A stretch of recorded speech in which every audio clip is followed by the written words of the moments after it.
Welcome to the Rob is Right podcast. We have a very special episode for y'all today. We are going to be looking at the most evil man in mankind's history. So it's going to be a pretty awesome episode. And we have the one, the only Rob with us today. Hello, Stu. I thought since we were going to be talking about German philosophers, I might try to, for people to take me seriously, I would look like a German professor. There you go. Well, if your mustache was a bit thicker, you would look maybe a little bit like Nietzsche. Like Nietzsche? Yeah. Okay. Yeah. Well, Stu, I'm excited about this. There's a lot to talk about. Absolutely. And being in your company, the man who probably is the most philosophical that I know, I'm anxious to sit at your feet and learn. Okay. Well, we're going to get started today by watching a clip of Ayn Rand, and she's just going to give us her thoughts. I noticed you said on instead of and. How do you feel about that? You know, honestly, it's easier for me just to say Anne. What do you think about these news commentators who go Nicaragua and they roll their tongues and they go Kabul and they try to parrot the way the natives talk instead of we Americans? Does that offend you at all? It's definitely interesting because I've definitely seen the track record of certain people in the news saying things, multiple ways. So there definitely is something disingenuous to it. Are we getting new information? Are we not? It's kind of tough to say. So I wonder what Immanuel Kant would say about that. That's a great question. I wonder how his policy of universality would work with that. Why? But speaking of him, let's see what our beautiful damsel has to say about him. She's a hot babe for sure. See. Why are we thinking? Because the ruling philosopher today in Harvard and everywhere else is Immanuel Kant. And that's the real villain of our age. It's not Karl Marx. You mean he's the one? Huh? He's the Kant is the one. Okay. It's not Karl Marx and it's not even religion. So I do not approve of religion, but those are not the villains. The villain is Immanuel Kant, who preached that man's mind is not valid, that the things you perceive are not there, they're not real. Things in themselves, as he preached, are something which exists in another dimension. Your world is only phenomenal, as he called it, and then there is this noumenal world, which you cannot perceive in any way whatever. And that noumenal world is the true reality. Only you can't perceive it, so you better live here on earth and do your duty. And your duty is some kind of voice that comes from this other dimension, which you can't know. So how does he know? He doesn't tell you. But he tells you that morally you have to do your duty. What does your duty consist of? Of doing things in which you can take no possible interest and no advantage to yourself. You know that he is even worse than an altruist. An altruist would tell you, you shouldn't be happy, but you should sacrifice for other people and then you're moral. Kant goes beyond it. He says, if you do things because you have any goal whatever, even the welfare of others, your action is not moral. Or as he puts it, it has no moral significance. To be truly moral, you should do things out of which you get nothing whatever, neither for yourself nor for others. If you can achieve that kind of being a total zero offered for being eaten by any cannibal, then you're moral. Now that's the philosopher who rules today's life. If that is what the universities are preaching, Kant himself and all the endless variations of him and the derivatives from him, all modern philosophy are little illegitimate Kantians, if you know what I mean. If that's what children are taught, once they leave college, what do they bring to us? What you see today. We're kind of reaching the visible climax of Kantianism. They take dope, they try to kill their mind in every way possible. They leave range of the moment, they have no values, no goals, and no self. Well, they're terribly unselfish because they haven't got one independent idea in the world. The philosophies of the Western world have been going. So at the end there, she stated that they weren't selfish. So for anyone who's watching, who might not be familiar with her philosophy, selfish is a very strong word that she uses. It's probably best described as self-esteem and, believing in yourself and having a strong individual identity. So at Some the end people there, think she purposefully used the word selfishness to be a provocateur. absolutely. If you watch any interview with her, she was as provocative as possible. She's at the end of she was a writer first before being a philosopher. So it makes sense that she's provocative. But with your wisdom, what are your big takeaways from her thoughts on that? Well, first, let's go into a little biographical detail about her. She's born in 1905 in St. Petersburg. She's Jewish. Her father was a pharmacist, middle class, upper middle class. However, she lived through the revolution, White Russian. They went down to the Crimea, where the White Russians were. Under Lenin, they thought at the time maybe they could have a reasonable life. Moved back to Leningrad at the time, St. Petersburg, and she almost starved to death, and she came to America. I think people's background has a lot to do with who they are. The one criticism I might have, I believe in a lot of things she believes in, but my worldview is different for reasons I'm sure you know and can appreciate. The idea of Kant, he had his, I think he called the real world, the noumenal world, and the world in your mind, the phenomenal world. He believed in schema, that we are a priori, there's certain schema that we're hardwired with, and therefore we can't see the world as it actually is. Now, when I think of what Ayn Rand believes in, she's an objectionist. Yeah, did I say that right? She's an, yeah, objectivism is her philosophy.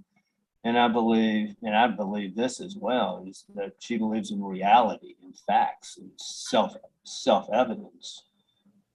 So when Kant says that you can't see what is clearly true, yeah, I agree, that's a problem.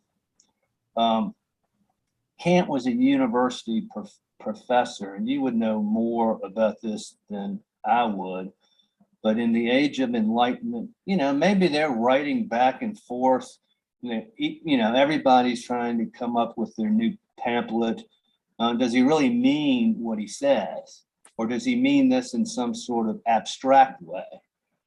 She takes it as though he means what he says, and that it's dangerous in the sense that if you somehow are taught to ignore what you clearly see, then you are just this vacuous vessel that someone else can control. And I think that's what she's getting at. Not long after the Renaissance, we started having totalitarianism. I guess first was the French Revolution. And you think about the French Revolution, Yeah, I think there were some fellas there who wanted to ignore reality and create their own world. I think they wanted to be their own deity almost.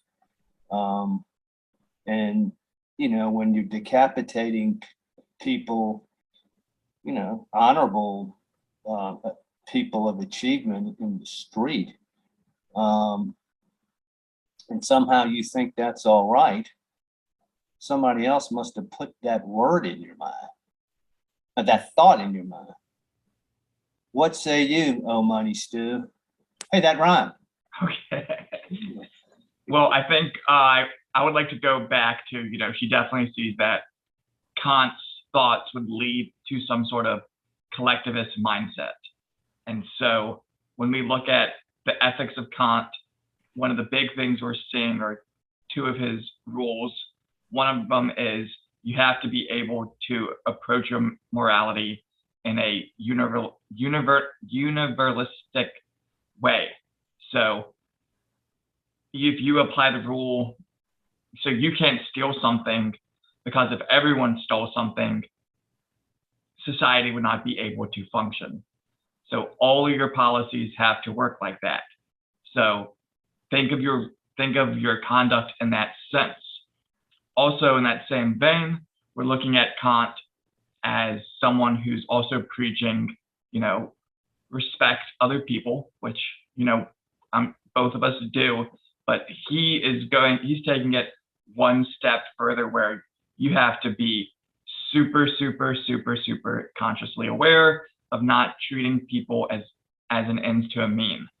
But at the end of the day, that's just, society has to function at a certain level, and there are things like hierarchy. And at the end of the day, people are going to be an ends to a mean. And sadly, that's just the reality of life. People are going to be what, an ends to a mean? Yeah. I mean, and if you look at the heroes in Rand's works, they still have their individual identity, and they will employ people, they work with people, and they're willing to negotiate with people, but their self-identity, they do draw a line at the end of the day. So someone like Dominique Vercon, who is the love interest and the fountainhead, uses people all the time, and she does that to, I guess, motivate Howard Rourke. So you can definitely see how Rand wouldn't be the most receptive to this, but at the end of the day, the heroes are very moral people, even if they are, working with others to pursue their ultimate goal, which is being the ultimate creative force. So let's look at a book like Anthem. So in Anthem, you have, essentially a collectivized person who discovers some ancient science that has been hidden away from them. And, he's willing to, work with some of the people in his trash collecting group to run cover for him so he can spend his nights doing scientific research, before approaching the scientific council and saying, I've figured out electricity. So there's definitely a balance to it. But if we're walking around, not even having any inclination towards any sort of achievement or personal want, I think that's getting into kind of a scary world. And I think that is where, Rand sees what he's putting forward with this kind of universality, where, you can't make any exceptions for yourself, and you're truly being as universal of a citizen. You're not thinking of your own personal dreams and how you can achieve them as a massive domestic. Essentially, I imagine she sees Kant as wanting to see man become a domestic beast that doesn't question, that doesn't think, that is just going with the flow and not even dreaming or achieving. And then we haven't even gotten into, talking about Kant's view of the knowable world, and how he's essentially an anti-reason philosopher, which is equally troubling. But yeah, I feel like I've just been ranting. Well, Stu, I can't agree Okay. everything that he says either. You know, I get everything about what Ayn Rand says, and what she's talking about Kant is that if you follow his philosophy to its logical conclusion, then we become robots. Mm-hmm. Self-interest, and this gets back, this is the problem I have with all the German philosophers and kind of all of this Renaissance philosophy, is, you know, they talk about a priori knowledge and posteriori knowledge, and, you know, what we're wired with and what we're not. And it's so metaphysical. But I think when I look at any problem or any state of the mind in the human condition, I think of human nature. And human nature is pretty well defined. And you know, we're self-interested beast. And you know, my Christian worldview, I think, adds some things to Rand that she doesn't see herself. First of all, where does morality come from? Both Rand and Kant or Kant? I would say both are acceptable. But they both talk about morality. And what's morality? You know, was Caesar moral when he killed 1,000,000 Celts in Gaul? And when Rand talks about reason, you know, I think she talks about the reason the world, she's an atheist. Yeah. But the reason she talks about the world being as orderly as it is because it's reasonable to be orderly like that. But I'm not sure if you take her definition of world order to its logical conclusion, that it makes as much sense as the Christian worldview, in that if one is acting reasonably, Caesar's acting reasonably, it's reasonable to kill everybody. So I kind of approach a lot of this philosophy as I read it, and I go, okay, yeah. But what I think a lot of it is missing is, in my worldview, my Christian view, there's natural law. And where does natural law come from? All law has to come from the source. So if you read the first chapter, I mean, I don't know, I'm sure you've had spiritual epiphanies before, and I've had a number of them, but one of them that I really remember well was reading the first chapter of Mere Christianity. And in there, C.S. Lewis talks about human nature. And he describes how God has manifested his law to the world. Now, we might not know that. We haven't read it, but there's certain concepts of right and wrong in which every society will recognize. Mm-hmm. So when I agree with Rand in that altruism from a collectivist point of view is bad and wrong. And I think that has gotten us into a lot of trouble. And then if you read what she is saying into the philosophy of Kant, when there's no objectivity, there's no reality in such that you can kind of believe what you want to believe, then that sets it up for tyrannical governments to say, hey, we're doing this in the interest of the collective, and great evil can come from that. Absolutely. The most contentious day in philosophy class was the day where we argued, are we a soul piloting the body, or are we, as David Hume would put it, a bundle of perceptions? So, and then a fun fact was that. Stu, what's now up? say, Stu from the corner, swish. Okay.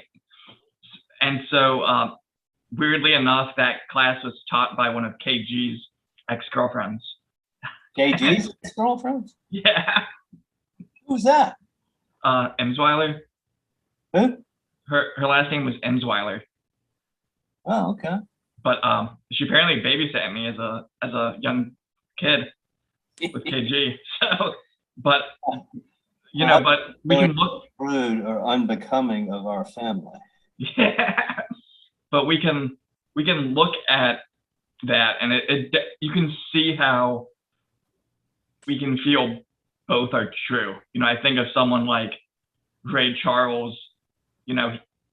His bundle of perceptions naturally kind of drove him towards being a musical person because he couldn't see. And so his ability to hear and perceive the world that way definitely gives him a unique advantage to be the masterful musician that we remember him as.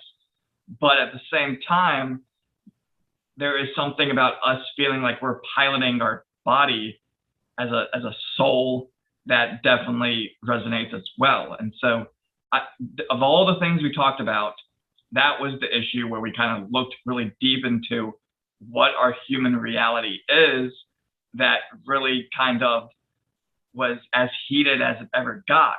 So when Kant kind of comes out here and says, we live in a world that's unknowable, with our modern science, we can kind of say, well, maybe there's some truth to that, because we can't see infrared, and we know that certain animals can perceive colors and sense echolocations and pick up on sounds that we don't pick up on. So there's all these things are going on around us that we know we're not picking up on or attuning to.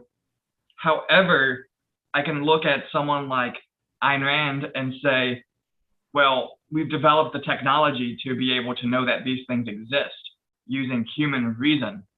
And even though, in our human capacities, we don't 100% realize it, we have used our minds to invent things that allow us to perceive these things. So doesn't that seem to make more sense for us to follow this, where we are actually uncovering the things that, we're limited to?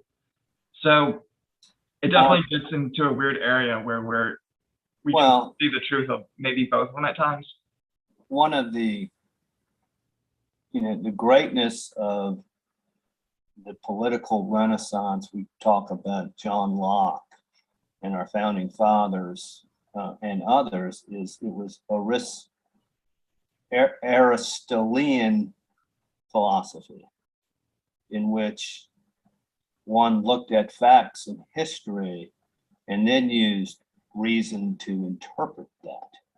And I think Ayn Rand does that as well. I think that's what she's talking about.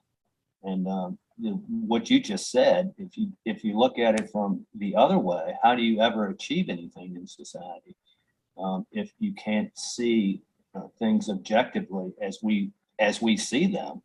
How can you ever understand them without first that knowledge? It feels like you're handicapping yourself right out of the gate by just No. accepting that you just can't know the universe. Yeah. And anyway, getting back to the soul, I think you're exactly right. I don't know how your class went that day. But that's the way I look at things. I look at things as, we are born with the soul, and, the Bible has philosophy in it as well. It doesn't have the narration and the explanation that the German philosopher had. They're very detailed people. But if you read the book of John, and I have it here, just the first 4 or 5 lines. In the beginning was the Word, and the Word was with God. The same was in the beginning with God. All things were made by him, and without him was not anything made. In him was life, and the life was the light of men. So, what this is allegorical, or you can call it allegorical. I think it is allegorical, but you take the Big Bang. If there can be physical matter that's exploded out of nowhere, out of nothingness at the beginning of the world, I mean, what else happened? Then why can't there be metaphysical law that is exploded at the beginning of the world? So I've had spells of consciousness before. Well, I have them every day, in which God's law is within my soul, and I have to live up to that. And frankly, I struggle with that. A couple days ago, I had some kind of crazy lady text me, email me. She had a legal problem, and I've tried to help her before. I told her exactly what to do. She responded with some battiness, and 3 or 4 times. And then after a while, I said, I helped about as much as I can. In that, if you can't help yourself, I can't help you. But I feel guilty that I didn't go over there and spend my day trying to help her. And there's no reason I should feel that guilt. I hardly know her. But we're given a consciousness and a hard wiring, I think. And I think that's part of a universal law that God has manifested to the world. Now, do we pay attention to that? And this gets into the Christian worldview as well, is like in Animal House, there is a little guy here and a little guy there. Well, one is dressed as an angel and one is dressed as a devil. Now, this is my worldview, and it depends on who we listen to. And this is kind of where I think I agree with much of what Ayn Rand says, but where do you come up with what's moral and what's not? What is the source for that? And to me, that source is natural law. And I think the best way to maybe explain the constant friction, and I know this may scare people out there, but the New Testament talks about Satan, I don't know how many billion times. But there are forces out there, I think.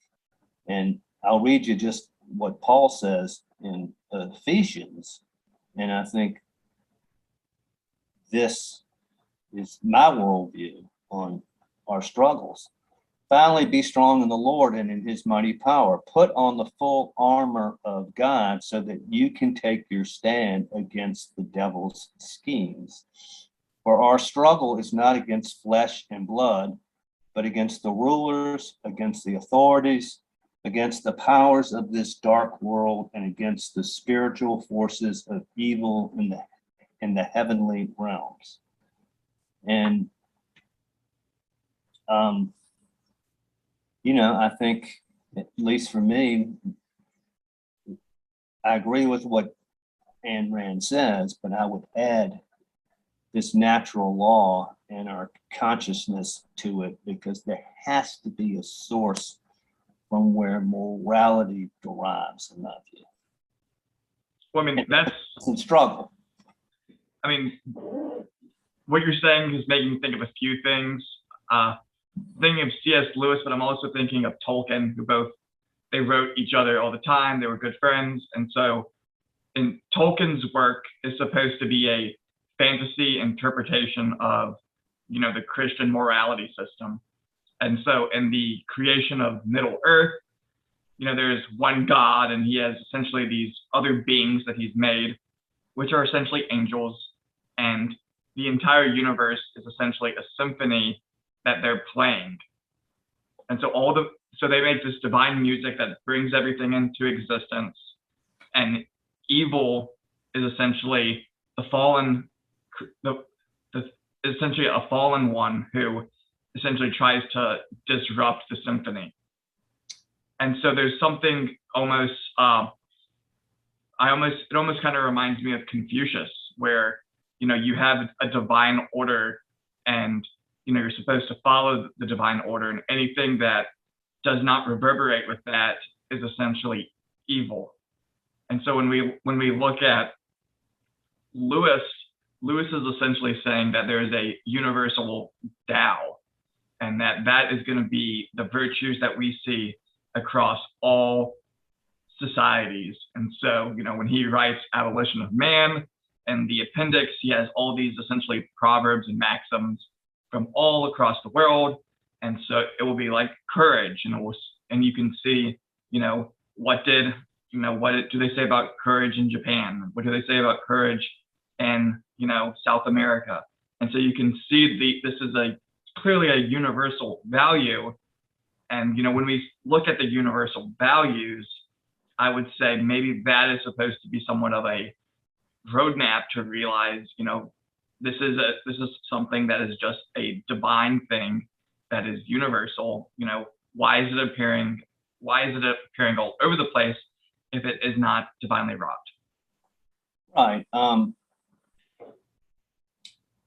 Yeah, I think, you know, it's the manifestation of his law, whether you're a Christian, a Jew, a Muslim, a Buddhist, he's put it out there. And one of the things in my Christian struggle, journey, I should say, that I don't do as well as I should, is to discern. But I think his law is right in front of our face all the time. And we get distracted by things, and we don't acknowledge what we know is true. It's also easy not to acknowledge what you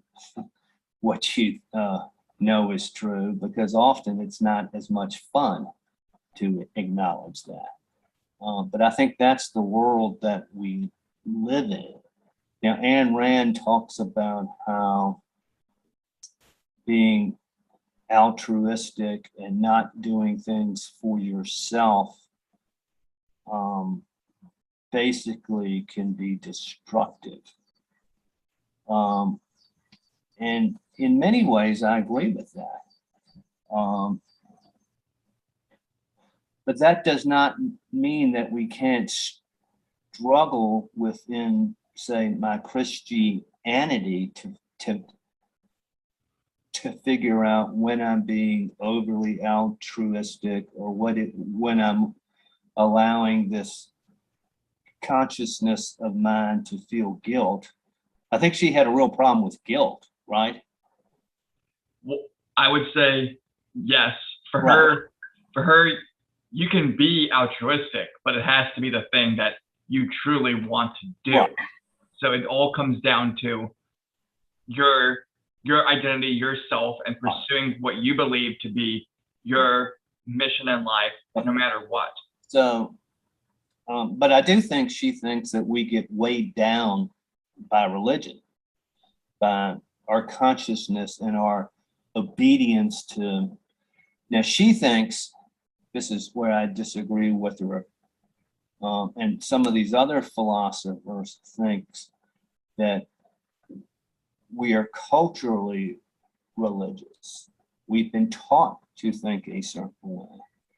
Well, there's some of that in my background, but I don't feel that is the totality. I think most of the totality is this divine law that is out there that I gravitate to, as opposed to the satanic law. And I've read a lot of stuff, and I've read the Bible, and I've had a lot of spiritual experiences. So I'm over here in this camp. I think Ayn Rand thinks the only reason that people are spiritual or religious is because they've been taught to be that way somehow. Yes, and she also has a very interesting terminology that she uses. She calls it Attilas and witch doctors. Yeah. And so witch doctors would essentially be any kind of intellectual class that controls people and forces them to do things.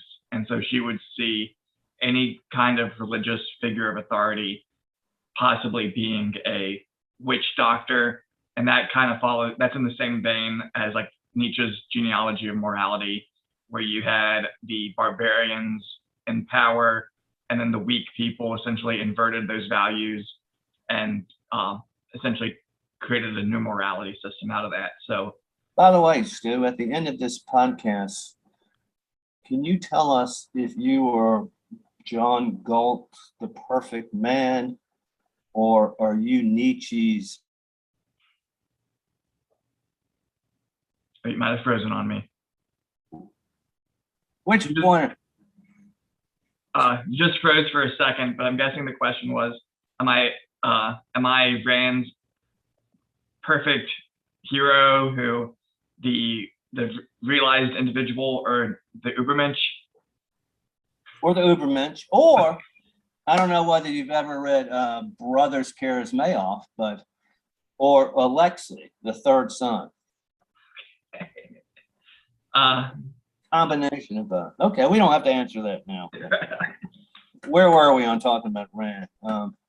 Yeah, witch doctors and things like that. I don't think my Christianity is dependent on my background. If I hadn't have had certain things happen to me, I would probably be maybe a cultural Christian or not one at all. I'd like to think I can think for myself. But I would like to say that, so she talks about the witch doctrine and all, and how religion can get you into trouble. And it can. But I think she's being an absolutist in the sense that just because it can get you into trouble doesn't mean that you can't use her concept of reason to balance it out. Because I think it exists to begin with. So a good example is I've gone to Al-Anon before, which people don't know what that is you're supporting somebody who has a substance control, alcoholism type of addiction. And, they teach you to have boundaries. My personality is I want to rush in there and help them. And they say that's not good. You need, even to a loved one, you need to stiff arm and keep a boundary because it's toxic to you and you're not helping the person. Well, I had a real hard time with that because I feel like you should always help in this kind of divine consciousness we have. Aren't we supposed to help people? And don't I have guilt because I don't help? But as I listened to them, that is a rational thing to do within the context of Christianity. So when Rand looks at things as it's all witch doctrine, it's all this, I don't think she's using her reason to see that that it's much more nuanced than that. That makes sense? Absolutely. Yeah. I mean, we've talked about him before, but Trungpa, who was the Tibetan Buddhist, he had a phrase called idiot compassion. And so idiot compassion would be, people who do things to make themselves feel good, even though they don't believe it. But it also is, not establishing boundaries concerning you wanting to be there for people. So kind of where that kind of tough love kind of has to balance things out. But, when we look at human reason, we can see that, there are people who get essentially like caretaker fatigue because they're helping people all the time. And, there's support groups for, parents who have, like terminally ill children, or children who have, various very intense medical disorders where, they have to have like a support group because, their life, their job is essentially taking care of someone who, truly needs them that amount of time. So, we have the gift of reason, but we also have a very emotional soul as well. But as we have essentially developed over the course of hundreds of thousands of years, we can definitely see that these work together in tandem. And so even though, and so when we look at Kant, he was trying to put these rules into effect because he saw that, religion could be co-opted and used for evil. But at the same time, what he puts forth is essentially an inhuman doctrine where you're not really respecting the individual. You're not really respecting reason and reality.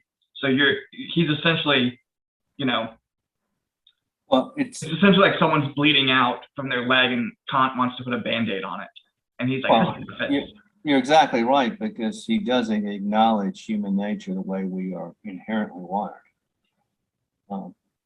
The great accomplishments of life is because of much of what Ayn Rand says, and that we're self-interested, and we pursue things for ourselves, but in that realm, we are helping others. Now, in the commercial realm, I don't think there's any question about that, in the sense that, the reason Bill Gates is so rich, and he should be rich, is because he's providing a service or a product that people want to buy. So he's helping the whole world, and look how much help he's done.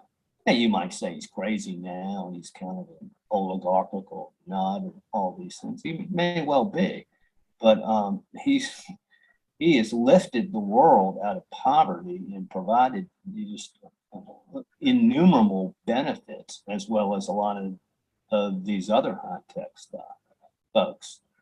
And I also believe that, if I was czar of the United States and I was in control of the budget, I would have no altruism from the government, because it's an inefficient use of capital, and always has a kind of unintended consequences. Welfare makes people lazy. People ought to work because it enhances their skills. So, much of what Ayn Rand says about economics, I get and I believe. And, I even believe in her self-esteem.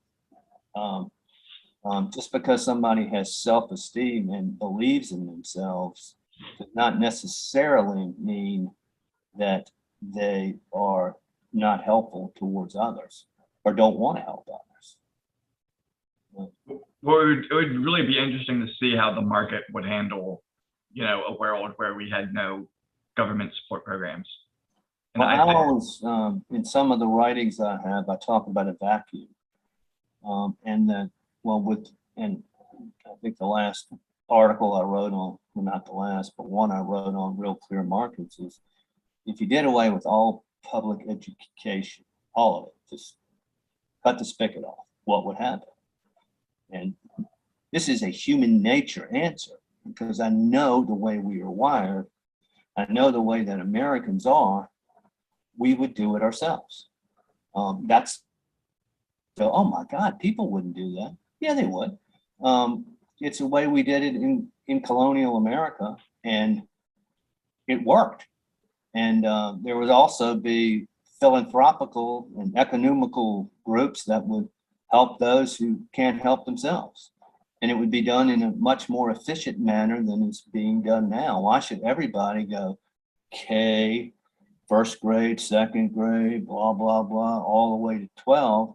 Why can't you just consume the information that you need to consume or that your parents want you to consume at the rate you want it? The vacuum would be filled. And I think that is true with almost every philanthropic benevolence thrown out by the government. Absolutely. I mean, if we're looking at that, you know, when we look at all the things the government provides for people, schools is the only thing that you don't have a choice with. Where, you know, if I were an EBT, I could take that to Trader Joe's, I could take it to Bottom Dollar, but I have zero choice in where I go to school. So, so I think that's the first step, is once people realize they don't have a choice. Right, and this is where Rand may be a little bit off too. And yes, I agree with self-esteem, but the reason that these things, the things she dislikes can lead to totalitarianism is also because of self-interest. Interesting. Okay. Yeah. Get back to Kroger after he maybe had sex with the girl in Animal House, where he's got, oh, no, it was right before, where he's got the devil on one side and the angel on the other. So who do we listen to? The reason you have totalitarianism, in my view, is because there is Satan in the world, and Satan, Lucifer, you know, again, metaphorical, allegorical in Ezekiel and in Isaiah, it talks about a fallen angel. I don't know if somebody really fell from, you know, he was kicked out of the kingdom, whatever.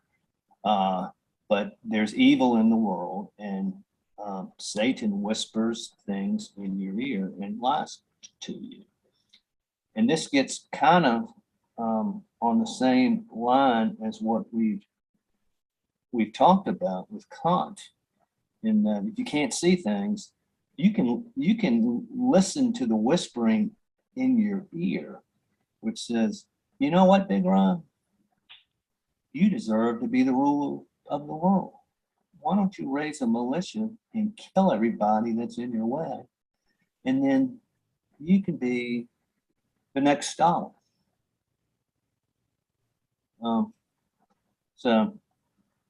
But Rand doesn't acknowledge, that I know of, the negative element of human nature. She looks mostly to the positive.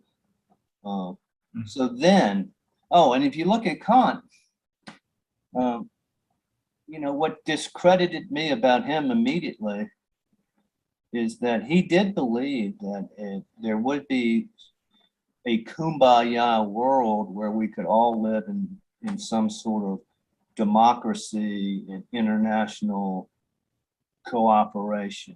In other words, how many countries are there in the world? Like 167, you know, something like that. If all of them were a democracy or a republic, and we all like hugged each other, somehow the world would be great. And that, to me, is not an acknowledgement of the way we are wired, because the way we are wired is people within those democracies are going to try to aggregate power and money to themselves at the expense of other people. Absolutely. Yeah. So getting back to the Christian worldview, again, we're imperfect. It's the whole Adam and Eve fall from grace thing. So the only thing we have is to listen and discern.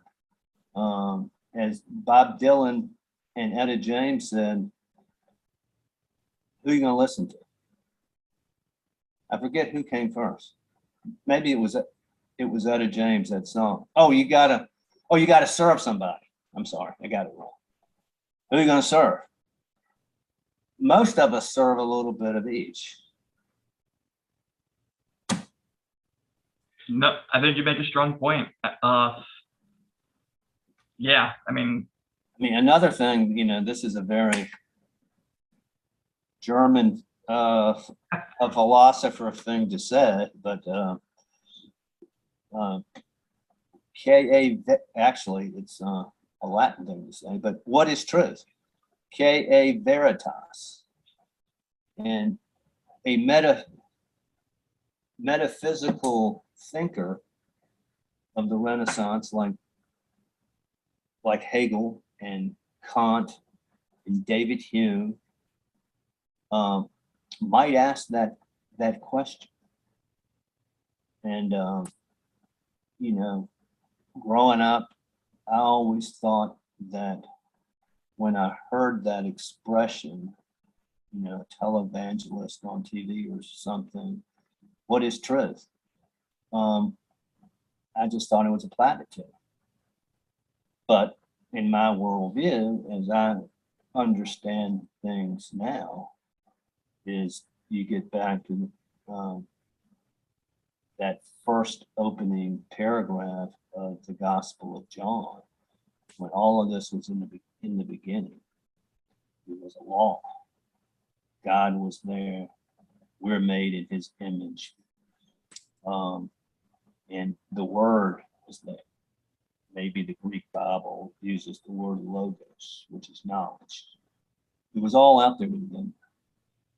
And what do we subscribe to? Yeah, I mean, we've certainly seen the subjectivity of what these philosophers have put out, and kind of going back to what Rand said in the beginning, Kant and all of his pupils, as, making things run amok with their subjective thoughts. And, well, you wonder too, and let's talk about Marx and Kant for a second. I mean, how many people listen to university professors to begin with?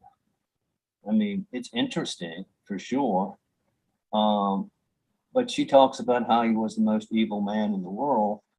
Well, he would only be the most evil man in the world unless people listened to him. But I think it's what he puts the foot, he is the foot in the door of the anti-reason philosophical tradition. And I think that is what she despises most, is that it's essentially the pedigree is going to be Kant to Hegel to Marx, and then what we have essentially today, which is the kind of going back to what Walter said, the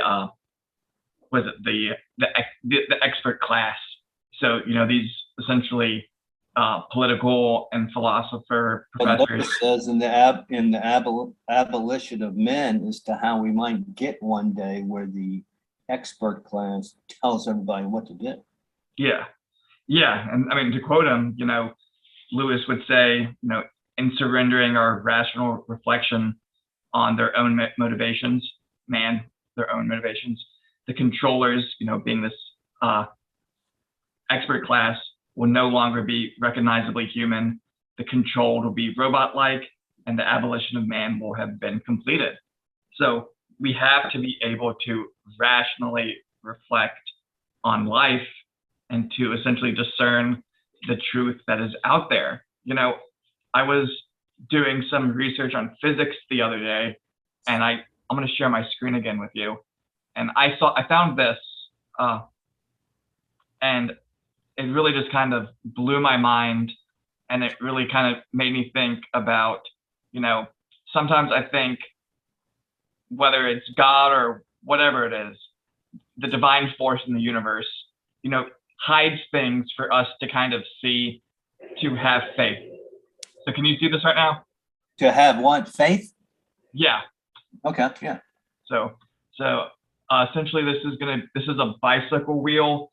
And so I think there are little things out there that we can just kind of see that are supposed to be like little, just like positive reinforcement to be like, have faith, have hope, you don't live in a crazy, chaotic universe.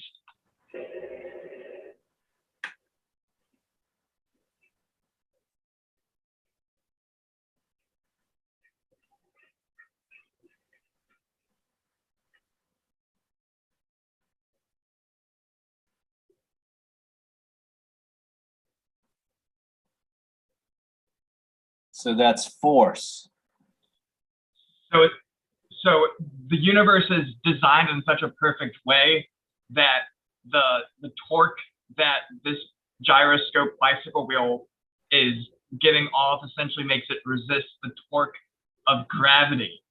But at the same time, I have to see some divine maker creating that in such a way where it essentially defies our perceptions of reality in such a way. I mean, there's nothing going on here other than the wheels spinning, but it's able to essentially just kind of go against our rational mind in such a way because of just how wild our world is just designed in terms of, Well, everything. I know this makes me a Visigoth to say this, but I am not a Darwinist. Darwin, they're two fish-like things swimming around in a pond somewhere. They're not even fully fish yet, right? And one of them has a mutation. And the other fish says, I want to have sex with that fish. I think I'll take her out to dinner. Does it? Maybe the second date, he brings her home. He puts on a little Al Green and Barry White on Hysteria. They have sex. And then he hopes that maybe he'll have a mutation. Well, one thing, Stu, is Barry White and Al Green didn't exist 4 billion years ago, okay? Nobody had hysteria, okay? Right there. But the amount of iterations mathematically for me to be able to produce the uniqueness of our world by accidental occurrences, there's not enough time in the world for that to happen. Somehow there has to be a divine hand to put an intelligent blueprint to all this. We discover things about the human body every day. They're just amazing the way it works. And all of nature is that way. Trees kind of have a mind where the roots go out, certain ways. They lean towards the sun, all this stuff. I just don't think there's enough time in the world for it to be, to have the engineered blueprint that we do. So yeah, I think sometimes now in our world of thinking we know so much in science, and this is probably occurred in the Renaissance, where all of a sudden we think we know more than God does. And we want to become our own deity because of science and the discoveries we've made. And I remember thinking like this before, but I also remember waking up in the Blue Ridge Mountains one day in the spring and just looking at everything in nature, the beauty of things, the colors. And I go, where else did this come from? And I think we're allowed, because we're hardwired that way, to think like that. So yeah, I think, and this is true in my own life, is that manifestation is out there, and it's very easy in the distractions of our modern world, I think, to not see it. I know I make that mistake all the time. Well, yeah, I mean, going back to some of these things that scientists can discover, like, trees kind of having the ability to send nutrients to other trees to help them out if they're having a tough time. That should be kind of the evidence that, this is almost too wild for us to believe. seeing something essentially kind of play against gravity in such a way is a little bit too much for us to see. Are these kind of little hints for us to realize that, hey, this has all been divinely created for us, and maybe we should, almost going back to Pascal and Pascal's wager of, even if you have your doubts, you should try to live as good of a person as possible, because you have no idea what's going to happen at the end. But essentially, kind of going down this Kant kind of narrative of, or maybe not Kant himself, but the people that have been influenced by Kant, where, they've essentially given up, and kind of talking about what Rand said at the end, where they don't believe in anything, they self-medicate themselves too hard, and they've essentially just, they don't stand for anything, And I think that's kind of what we're looking at, is that, if you just use reason to just look at the natural world, there is more than ample evidence that something is truly magical to it, that should give you at least a nugget of hope that this is a controversial thing I'm about to say, but I think I'm saying it because it's the best illustration I can think of kind of where Kant leads you. Is all last summer we heard about Black Lives Matter. And my Black friends, I have a number of really good Black conservative friends, they would all agree with this. You hear this narrative about how unjust the American criminal justice system is towards Blacks. Well, Blacks make up 13% of the population, 6% or 6.5% are men, but probably between 14 and 40, that might be 3%. They commit over 60% of the crimes, of the violent crimes in the United States. That's a problem. And we all know that. But somehow, so instead of addressing that problem that we all can see, it's as though we're affected with Kant's schemia that we can't see it. And so there we believe this Marxist analogy. I mean, this Marxist narrative. And you see that a lot. It's not just that group, but with a lot of other things as well. A man cannot be a woman. Hello. I mean, every chromosome in a human being is either male or female. You can't change it. But yet we want to pull away from what we can clearly see to believe what others are telling us. And I think that's really dangerous. And that might be part of what Rand was talking about. What do you think? Complicated issues, both of those. I would say that I think due to the influence of Kant and the people that have kind of been influenced by him, that we kind of live in this kind of crazy world now. And I think there is, whether people are consciously aware of it or not, I think that there's such a trend towards nihilism that they almost just want to see aspects of the world burn. And so, I'm often kind of reminded of, it's attributed to Alexander the Great, but, Alexander wept because there were no more worlds to conquer.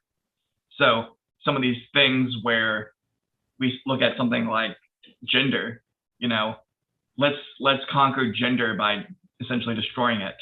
And, essentially, that is a world to conquer. And then, looking at like the United States of America. So instead of seeing the United States of America as, the freest place on earth in many ways, why not destroy it just to see what happens?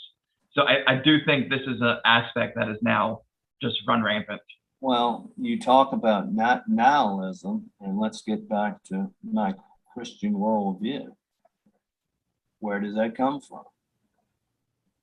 In my view, you've got the great deceiver out there who's telling these kids who are destroying America and Antifa and I don't know whether you saw it a couple of weeks ago in Los Angeles. People were having an outside church service, and Antifa came and beat children and threw smoke bombs and just for nothing. Okay, that is it's certainly nihilism, but what puts the thought in their head? And to me, that gets back to the source of evil in the world, the great deceiver. And that's the struggle we live with, is which one of those great forces of the world do we subscribe to and adhere to and try to obey?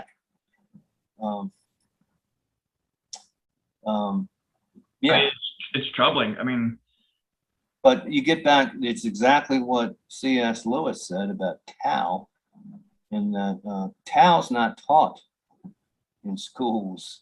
You know,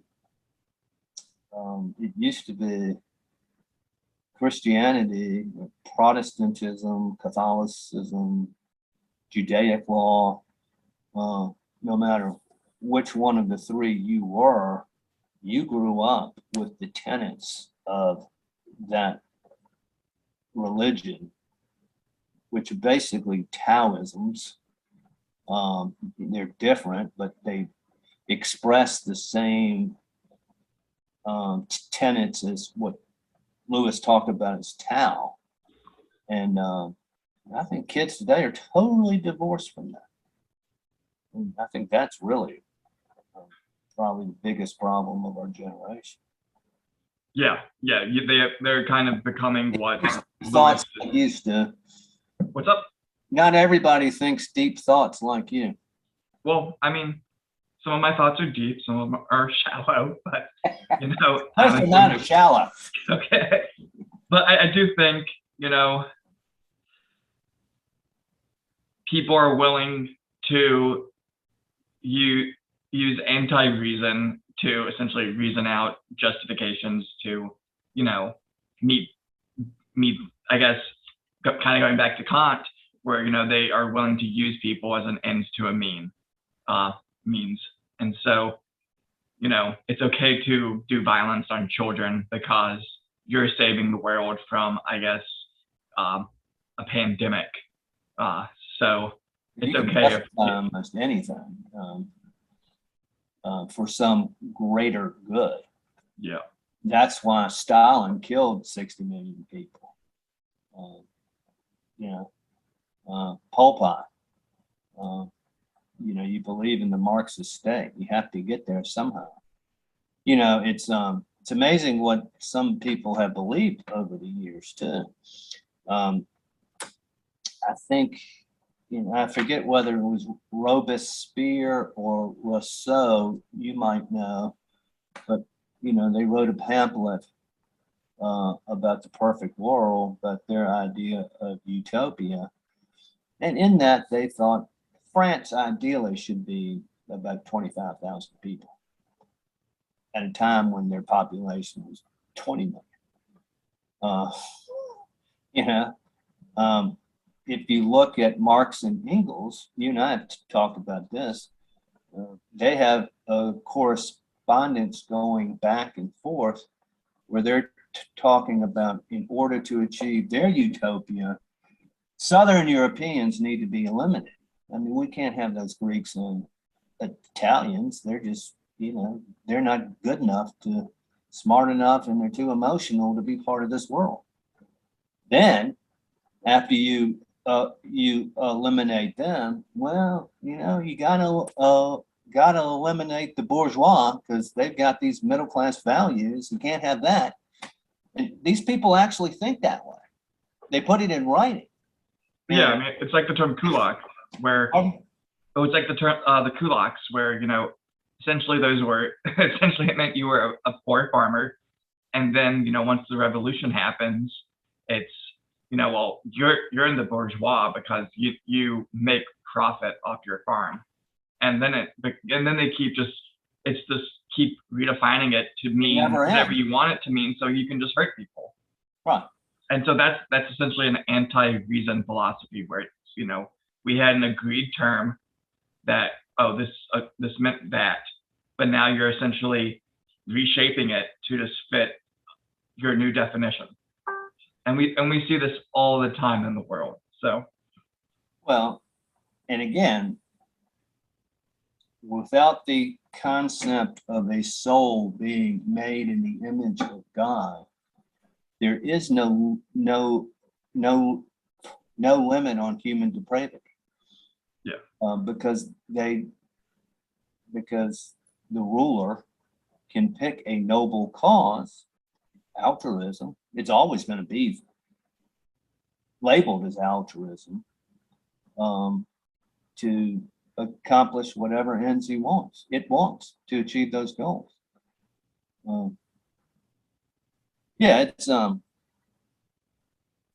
everything too is metaphysically book smart, in that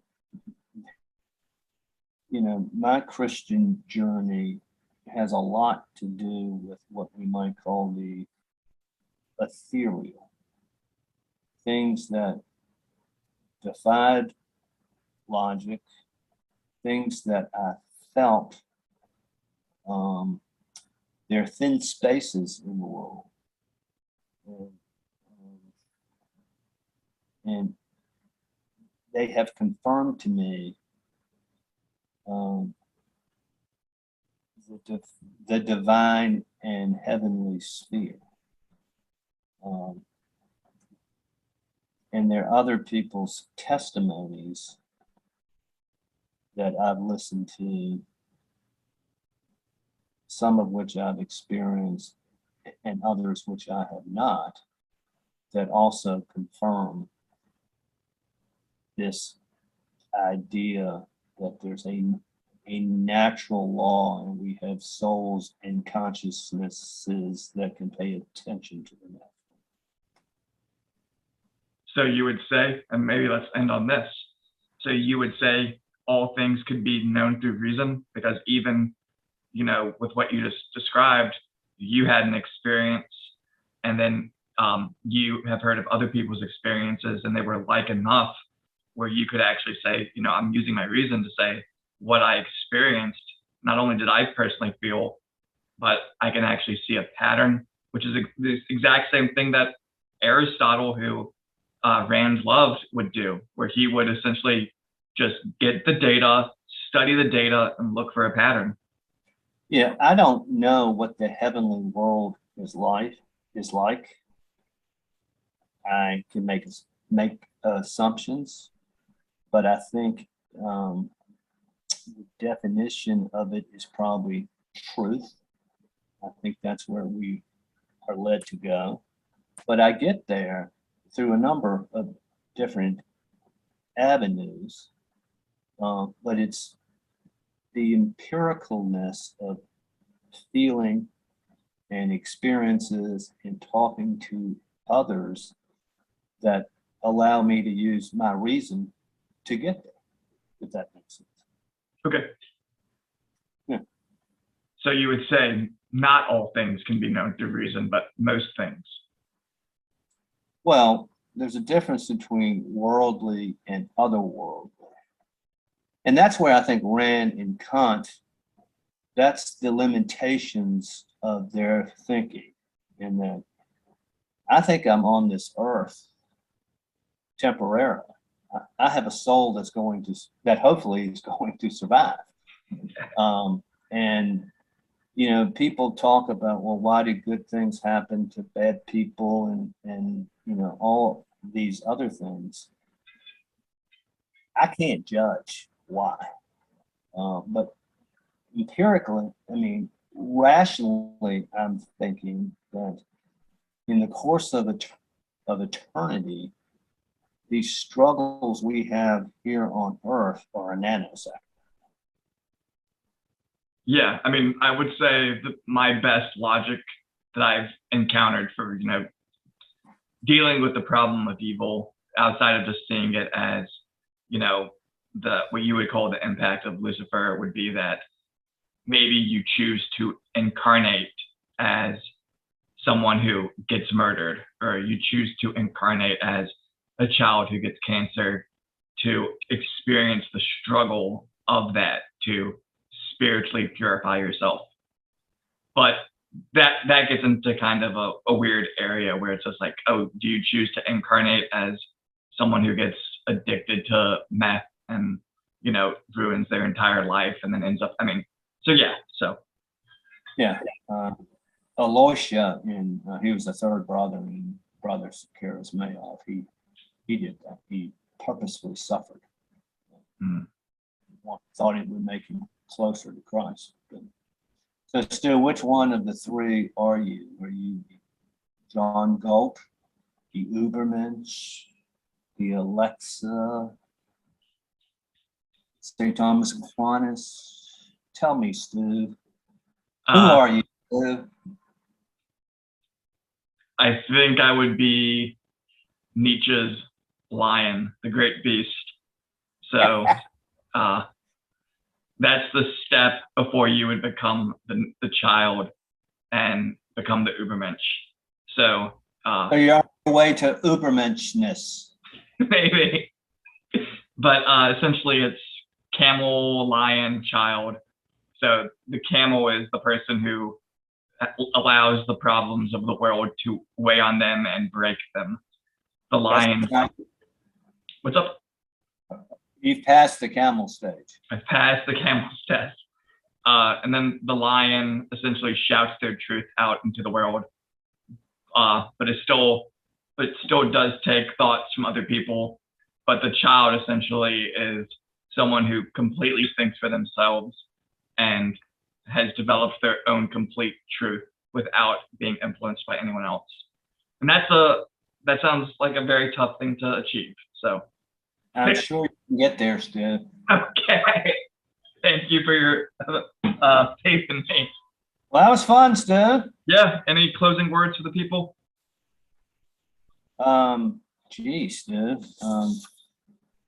I could proselytize about Jesus Christ, but I would say, you know, all this philosophy, the metaphysical stuff, I think wherever it may lead you, it won't lead you anywhere without discernment. And that's paying attention to the little things around you, which personally, those are things where I suck, but I realize I could do a better job. I like that. I think that's a good nugget for everyone to think about. Well, right on. Well, thank you so much. Have a good night. Bye. See ya.